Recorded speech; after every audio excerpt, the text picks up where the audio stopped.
안녕하세요. 다정한 이웃과 함께하는 다정한 정신분석 이야기입니다.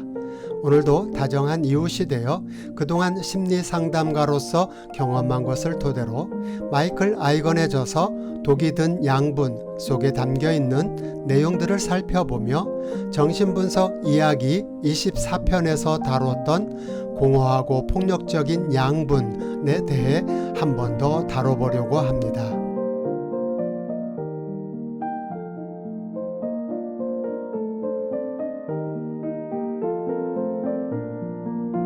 정신분석학자 마이클 아이건은 공허와 양분은 혼합될 수 있기 때문에 공허와 폭력이 양분으로 대체될 수 있다고 강조하고 있습니다.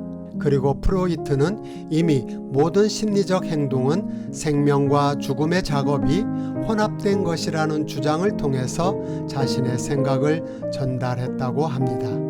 프로이트가 말한 대로 죽음과 생명이 혼합될 수 있다면 죽음이 생명과 혼합될 수 있음으로 인해 죽음이 마치 양분을 주는 것처럼 느껴질 수 있다는 것입니다. 그리고 이것은 반대의 의미, 즉 생명이 죽음과 혼합됨으로 인해 생명이 두렵게 느껴질 수도 있다는 말일 것입니다. 정말 이렇게 된다면 죽음이 생명의 에너지인 쾌락과 혼합됨으로 인해 사람은 끔찍하게도 파괴적인 죽음의 행위를 위해 쾌락을 추구할 수도 있다는 얘기가 될 것입니다.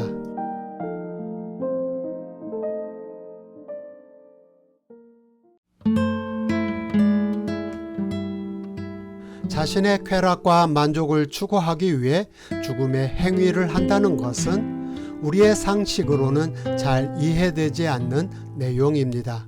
프로이트는 무의식적 소망을 이야기했는데 무의식적 소망을 이루는 정신병리, 즉 사람들이 무의식적으로 만족을 주는 정신병리에 매달릴 수 있다는 말입니다.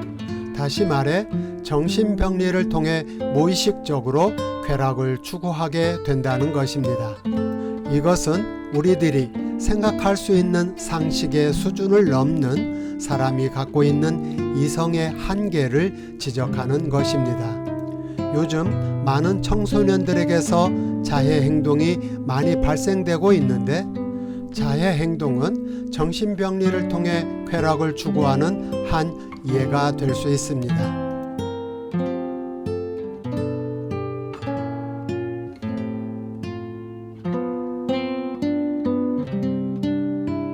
정신병리 속에 머물기, 이 의미를 따라 생각해보면 애정결핍으로 인해 많은 정신병리가 발생되기도 하지만 정신병리 속에 담긴 사랑으로 인해 사람들은 질병 상태에 머물기도 한다는 것입니다.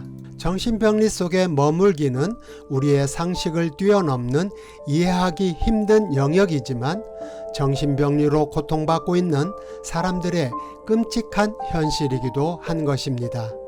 이것은 심리상담에서 강력하게 작용하고 있는 저항을 이해할 수 있게 되며 많은 환자들이 병을 낫고 싶어 하지 않거나 회피하거나 꾀병을 부리거나 마땅히 감당해야 하는 삶의 무게를 두려워한다고 말할 수 있습니다.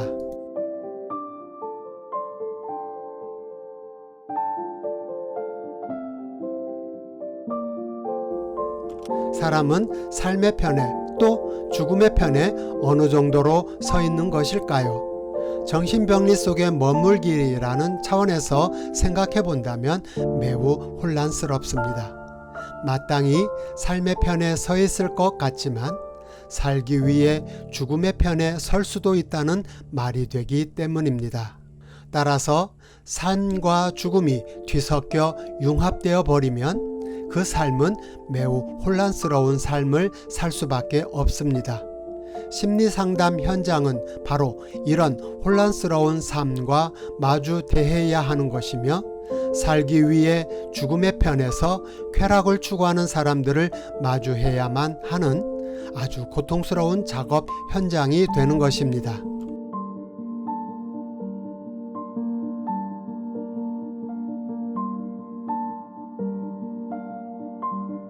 프로이트는 오래전에 사람이란 생명 욕동과 죽음 욕동의 갈등 속에서 살아가는 존재임을 밝혀주었으며 생명과 죽음이 적대적인 동시에 협력적인 양가성이 있음을 알려주었습니다. 우리는 다양한 문제에 직면해서 두려움, 수치심, 죄책감을 갖기도 하지만 역설적이게도 두려움, 수치심, 죄책감을 통해서도 마음의 안정을 얻기도 한다고 합니다.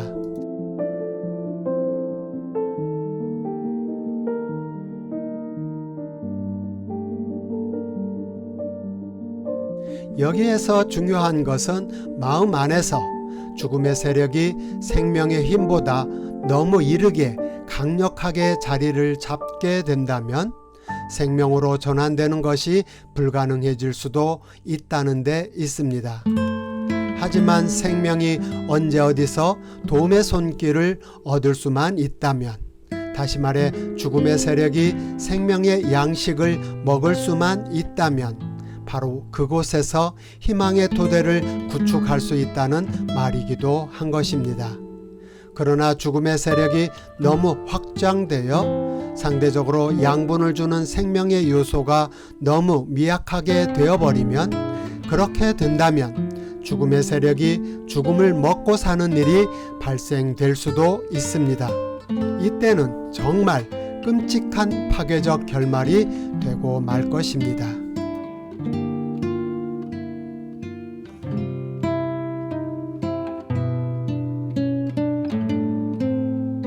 한 청소년 사례를 통해 정신병리 속에 머물기라는 의미를 살펴보겠습니다.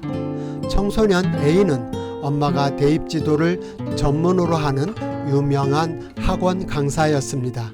그리고 아빠는 타지에서 근무하는 기러기 아빠로 주말이 되어서나 그것도 바쁜 일로 인해 가끔씩 밖에 볼 수 없었던 아빠였습니다. 그런데 더욱 끔찍스러웠던 것은 부모님이 자녀 양육에 자신이 없다면서 청소년 A를 형제 없이 외아들로 성장시켰던 것입니다.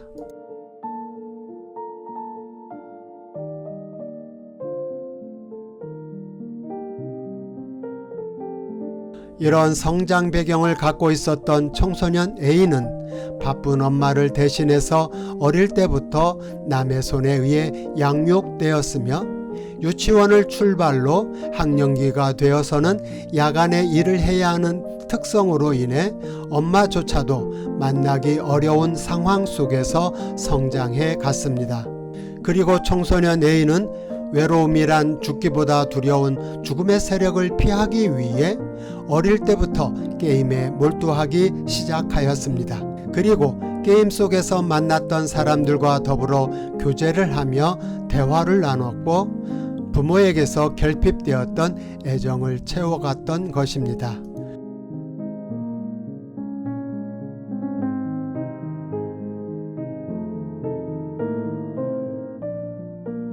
그러나 부모님은 게임에만 몰두해 있는 청소년 A를 전혀 이해하지도 못했고 또 용납할 수도 없었습니다. 그리고 사춘기를 맞은 청소년 A는 부모와 본격적인 갈등을 빚어내었고 집안은 매일같이 전쟁통이 되어버렸습니다. 그리고 청소년 A는 외로움을 대신해서 채워줄 수 있었던 자신의 생명줄인 게임과 SNS 대화가 부모로부터 차단됨으로 인해 죽기보다 힘든 외로움이란 정신적 압박감에 시달리며 불안해했습니다.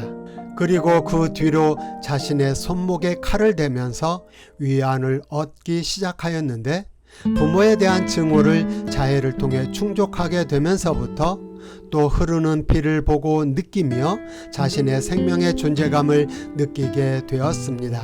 프로이트가 말하는 무의식적 소망, 즉 청소년 A는 자해를 통해 무의식적 소망을 채워가기 시작했던 것입니다.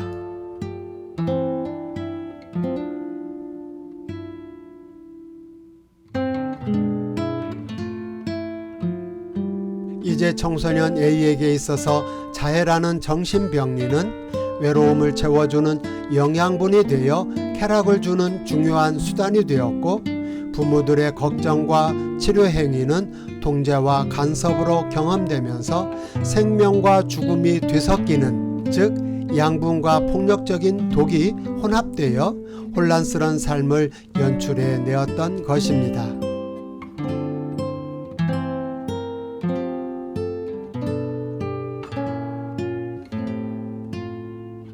한 걸음 더 나아가 청소년 A는 심리상담이라는 치유 과정을 통해 죽기보다 힘들었던 외로움에 직면하게 되는 심리적 압박감을 갖게 되면서 자살의 위험성도 더 커지게 되었던 것입니다.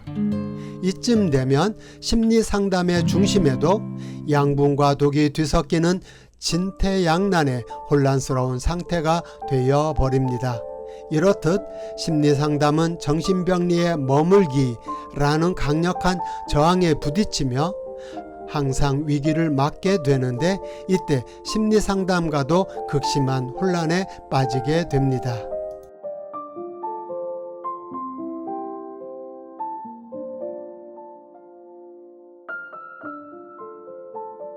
정말 죽기보다 싫은 고통스러운 외로움에 직면하기보다는 자신의 몸을 파괴시키며 얻는 쾌감과 편안함을 포기할 수 없는 상태, 이런 상태에서 심리상담가는 과연 무엇을 할 수 있을까요? 청소년 A에게 묻습니다. 너에게 소원이 있다면 무엇일까? 청소년 A가 주저없이 답을 합니다. 하고 싶은 대로 실컷 게임하다가 그냥 떨어져 죽었으면 좋겠어요. 이 청소년 A에게서의 생명은 어떤 의미를 갖는 것일까요? 또 죽음을 통해 청소년 A는 무엇을 얻고 싶은 것일까요? 귀찮게 하지 말라는 청소년 A에게 심리상담사는 그저 힘없이 튕겨져 나가 떨어집니다.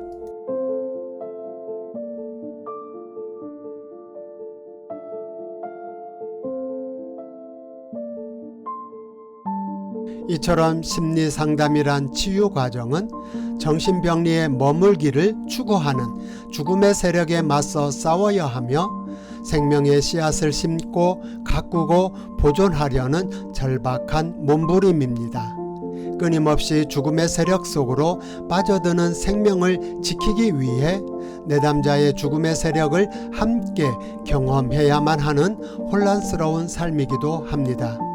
정신병리를 통해 삶의 만족을 추구하는 무의식적 역동 속에서 파괴당하는 생명의 가치를 어떻게든 지켜내고자 하는 심리상담사로서의 처절한 살아남기라고 할 수 있습니다. 여기까지 공허하고 폭력적인 양분이란 주제로 정신병리에 머물며 삶의 만족을 추구하는 심리적인 역동을 이해하기 위해, 그리고 그 속에서 치유적인 의미를 만들어 가야만 하는 심리상담사의 의미와 가치를 살펴보았습니다. 다음 시간에는 다른 주제와 내용으로 만나 뵙도록 하겠습니다. 좀 더 자세한 내용을 알고 싶은 분은 한국심리치료연구소에서 2009년도에 발간된 마이클 아이건의 독이 든 양분을 보시면 도움이 되겠습니다. 아울러 정신분석에 대해 좀 더 알고자 하시는 분은 대전사회복지실천연구소에서 진행하는 공개 강좌에 참여하시면 되겠습니다. 또 좀 더 자세한 안내와 심리상담을 받기 원하시는 분은 대전사회복지실천연구소 홈페이지를 방문해 주시거나 메일 주소 cgy7704@mail.net으로 연락 주시면 감사하겠습니다. 본 내용이 유익하다고 생각하신다면 선한 영향력이 주변에 퍼져나갈 수 있도록 도와주시길 부탁드리며, 가까운 분들에게 공유를, 그리고 구독과 알람 설정을 부탁드립니다. 이 영상을 보시는 모든 분들이 좀 더 행복할 수 있기를 기원하며 변함없는 진실함으로 여러분의 다정한 이웃이 되겠습니다. 감사합니다.